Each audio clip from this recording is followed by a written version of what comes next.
What's up, guys? Welcome back to FishOfHex. Today I'm going to give you 5 tips to help you troubleshoot your reef tank. Now, it really doesn't matter what your experience level is or what you think you know. We all run into some kind of problem, either having excess nutrients, sudden fish death, maybe your corals paling out, or vice versa, getting darker. No matter what it is, because saltwater tanks can be very complex, there are a lot of different factors that can impact the quality of the tank, fish, coral, all that kind of stuff. So basically, when I have an issue here on my end or in a client's tank, these are the 5 things that I like to think about while I'm trying to figure out what's going on with the tank. So without any further ado, let's go ahead and get started. All right, so number 5, the first thing I like to use in my arsenal of troubleshooting a reef tank is having an active log on that system. Now, what I mean by that is using a program like Aquatic Log and or writing everything down. And what I use these programs for is to keep track of every single thing and any change that I make to that reef tank. So if something was to pop up, say, your coral's starting to brown out, well, you can look back in the log and see, hey, did I make an adjustment on my lighting par levels? Maybe I'm adding more of a supplement than I should be adding. These are the things that you can look back on so you can make changes to benefit your system in the future. Now, one of the really cool things about having an active log is that you can also keep track of when you need to clean your skimmer, when you should change your T5 bulbs, these things that we just kind of let go and never really think about, and it's already been a year, 2 years down the road, and you're like, oh crap, when was the last time I cleaned my skimmer? Well, you can set reminders in programs like Aquatic Log that will remind you, hey, 6 months is here, it's time to clean the skimmer, let's go ahead and get it done. So to pretty much sum up number 5, and that is keeping a log will definitely allow you to help troubleshoot any problems that might occur in the future.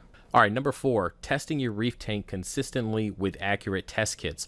This will allow you to troubleshoot down the road. Trust me, there's a lot of people who wait till they see a problem before they start testing, like, oh crap, I got a bunch of algae. Let's go ahead and test my nitrates and phosphates and see what the problem is. Well, the problem is already there. So what you should have been doing is testing all along, monitoring and seeing those levels slowly increase, and then making adjustments to your feeding, or maybe fix your skimmer, put a refugium on there, whatever you want to do to adjust those levels. You could have done them earlier on before they became a problem. So it's definitely a proactive way of reef keeping, and I always recommend at a minimum testing once per week. I personally, on the 300 gallon, will test alkalinity and my salinity twice a week, Wednesday and Sunday, because alkalinity is one of those water parameters when you get into the SPS side of things that can really do a lot of damage if it fluctuates too quickly. Maybe you got a burst of growth, or for whatever reason it drops maybe 1 point in a couple days. You want to catch that and make an adjustment either on your calcium reactor or your 2-part before it drops another 1 or 2 points. So that's just me personally.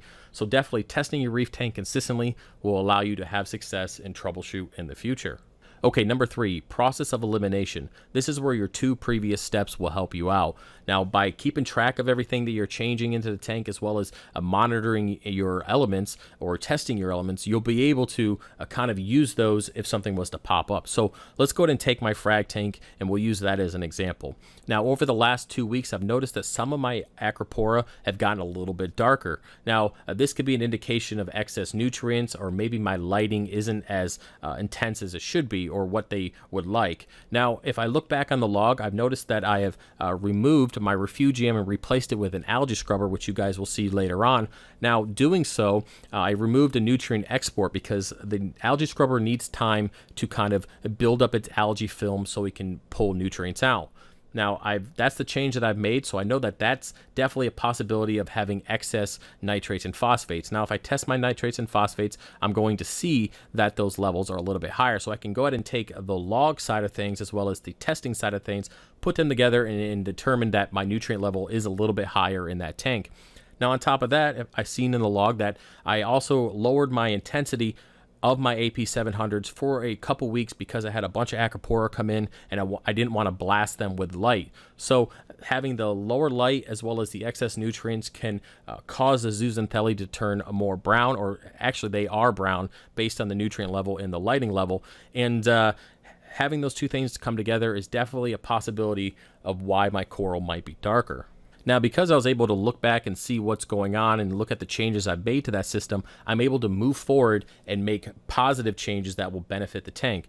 Now, one thing I'm going to personally do is, while this algae scrubber is breaking in over the next month or so, I'm going to increase my water changes. Instead of every other week, I'm going to go ahead and do the same amount every week to help remove those excess nitrates and phosphates during that time. On top of that, I'm going to cut my feeding back just a little bit, and I'm also going to bring my lighting intensity back up to its normal par range. So those are the things that I'm actively doing to help bring the coloration back in some of those acropora, and I wouldn't have known this unless I was keeping an active log of the things that I was doing and monitoring my nutrients as well as my water parameters to be able to make that change. All right, so number 2, do not make sudden changes to your reef tank. Now, this is going to, of course, fall into everything that we talked about thus far, hence the reason why it's on the list.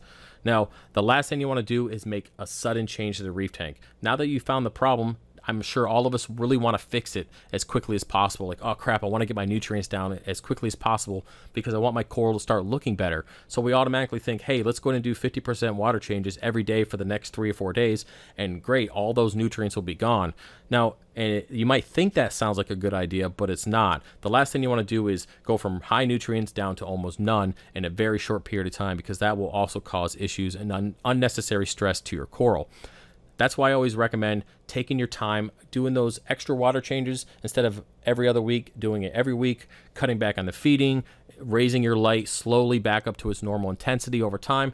Going slow and steady always wins the race, and I recommend that you also take the time to do those things, because it's just not going to end up well for you if you feel that rushing is the way to fix it.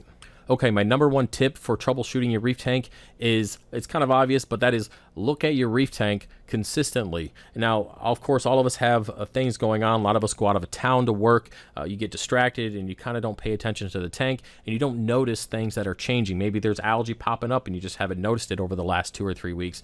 Now, it doesn't hurt to just sit back. We all get into this hobby to enjoy what our tanks look like. So sit back, look at the tank, and notice those minor changes. Maybe your coral's starting to pale out again, or maybe it's getting darker.